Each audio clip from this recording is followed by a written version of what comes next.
Բարև ինչի եմ կարևորում նաև այսօրվա այս միջոցառումը եւ ինչի եմ կարևորում բարձրացված հարցը, թեկուզ ես մի քիչ այլ կերպ էի տեսնում, բայց որը դեպքերում այսպես թե այնպես ինքը կարևոր թեմա է մեր կյանքում։ Ինչ պետքա խնդրեմ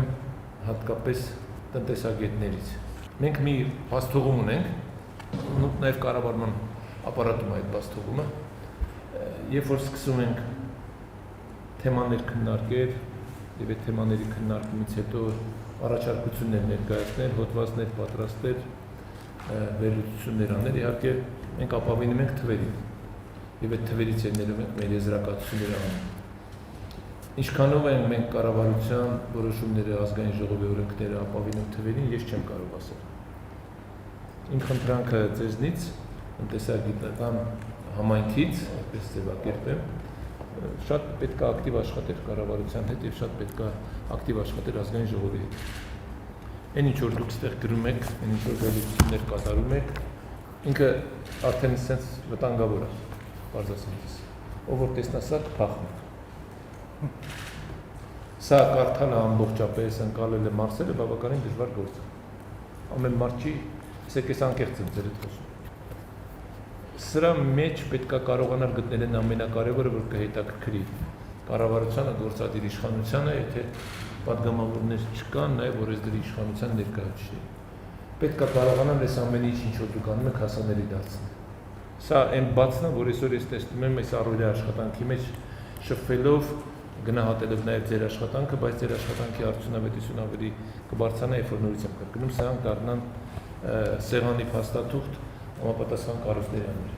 Իսկ բան մարդուց եմ, սեմանտա թերթում եմ, կարդում եմ, բայց հետո հասկանում եմ, որ ժամանակը չի երևում, կամ ինչ-որ մի բան, հələ սա ոնց պետքա կիրառեմ, ոնց պետքա սա իրականություն դարձնել։ Ես խնդրում եմ այս հանգամանքը հաշվի առեք։ Եվ այդ առումով շատ կարևոր է, հիմա մի նոր էտապ է սկսվում մեր կյանքում, մենք առաջնորդվում ենք, գիտեք, այսպես կառավարության հնգամյա ծրագրերով, հնգամյա տարին ավարտվում է 2026 թվականը։ Եվ սկսելու է հաջորդը 2026-31։ Իմ խնդրանքը ձեզ, որ այսօրվանից սկսեք զբաղվել այդ 26-31-ի ձեր պատկերացումները թղթին տալով, ձեր մոտեցումները, չգիտեմ ինչքանով կդառնա սա նաև համասարանի հետազոտական թեմաներ, բայց կարծում եմ, որ սա ամենակարևորն է, որ պետք է արվի, որտեղ մենք հաջորդ 5 տարին լրիվ էականորեն տարբերվել է նախորդ 5 տարվանից, ես հույս ունեմ, որ մենք բոլոր դեպքերում կհասնենք նրան, որ իրականում խաղաղ կայուն իրավիճակ կլինի Հայաստանում եւ տարածաշրջանում եւ դրանից ելնելով մի քանի սցենարներ պետք է նախատեսել եւ այդ սցենարների շրջանակներում նաեւ այն առաջնահերթությունները, որոնք կան, իշխանությունը մեր հետ միասին պետք է կարողանա լուծումներ տալ։ Եվ դրա մեջ իհարկե առաջին հերթին պետք է ձևակերպում տանք մարտահրավերները։ Այն ինչ որ այսօր մենք ունենք։ Մենք դասական առումով հետաքրքիր իրավիճակում ենք հայտնվել բոլորս, ովքեր որ տնտեսագիտական թեմաներով հետաքրքրվողներ ենք, միջին եկամուտ ունեցող երկրների թակարդ, հիշում եք, բոլորս սրան անդրադառնում ենք եւ գալիս է մի այնպիսի վիճակ, որ ի վերջո երկիրը զարգացել է, եկել ենք հասել ենք նրան, որ 8600 արդեն դոլարի, 600-700 դոլարի մոտ մեկ շինչ ընկնող համախառն ներքին արդյունք ունենք, հետագա զարգացումը այլևս դժվարացել է եւ դժվարանալու է։ Հարկավոր են լրացուցիչ խթաններ։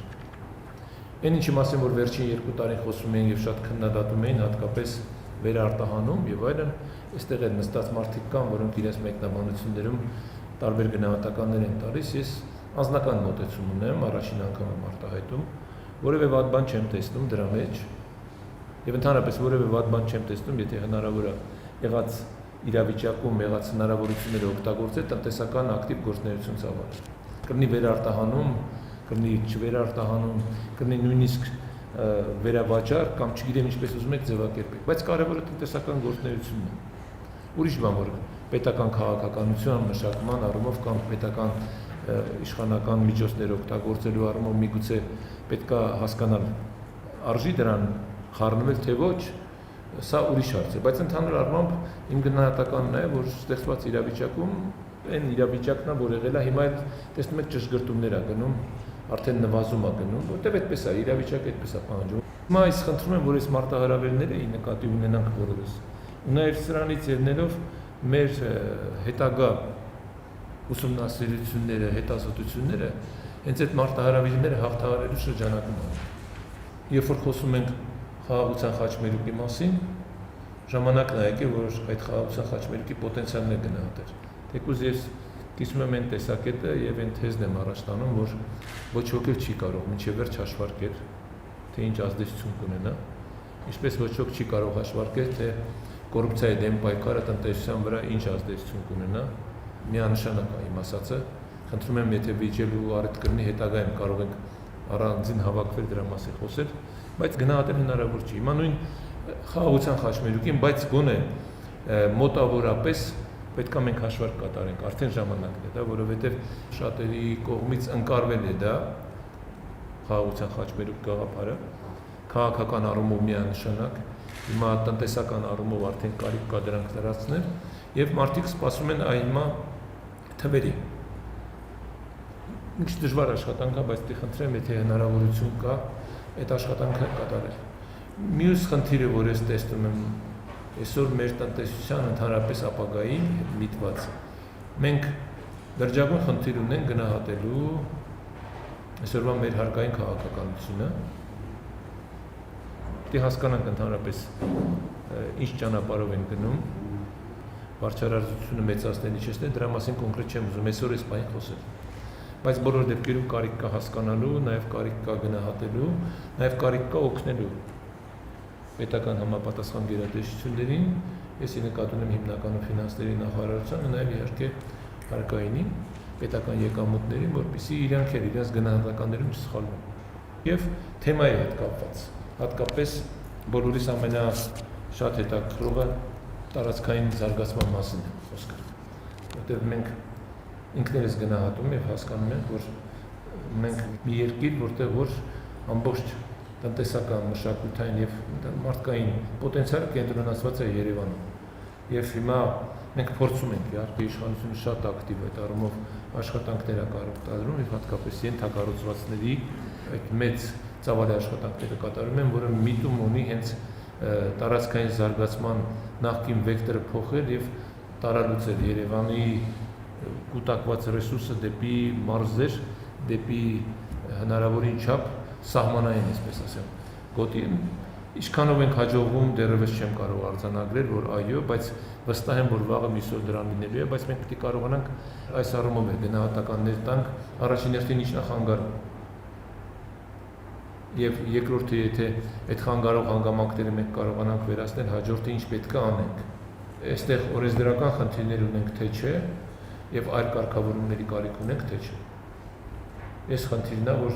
ես տեսնում եմ տարածքային զարգացման տրամաբանությունը եւ իհարկե վստահ եմ, որ խաղաղ պայմաններում, ավելի հանգիստ միջավայրում ավելի ճիշտ լուծումներ կգտնվեն։ Ես չեմ ասում, այն ինչ որ արվում է հիմա սխալ է։ Այն ինչ որ արվում է խիստ անհրաժեշտ է։ Առանց այդ ենթակառուցվածքների բիզնեսին փորձել ուղղորդել դեպի մի որևիցե Երևանից դուրս շրջան հնարավոր չի։ Հիմա պետք է կարողանալ նաև գնահատել, թե ինչքանով է դա արդյունավետ եւ արժի թե ոչ։ Թեկուզ ես կարծում եմ, որ երբ որ մենք ավարտենք, թեկուզ հյուսիս-հարավի այդ ճանապարհի շինարարությունը ամբողջական լինի, ինքը բիզնեսի իր տեղը գտնելու է։ Ես դրանում վստահ եմ։ Այսքանով ավարտում եմ, շնորհակալ եմ եւ հաջողություն եմ մաղթում այսօրվա մեր միջոցառմանը, հույս ունեմ, որ վերջում իսկապես մենք կոնկրետ ինչ-որ լուծումներ կունենանք ամեն մեկս մեզ համար եւ նաեւ կգնահատենք այն աշխատանքը, որ կատարվել է։ Շնորհակալություն։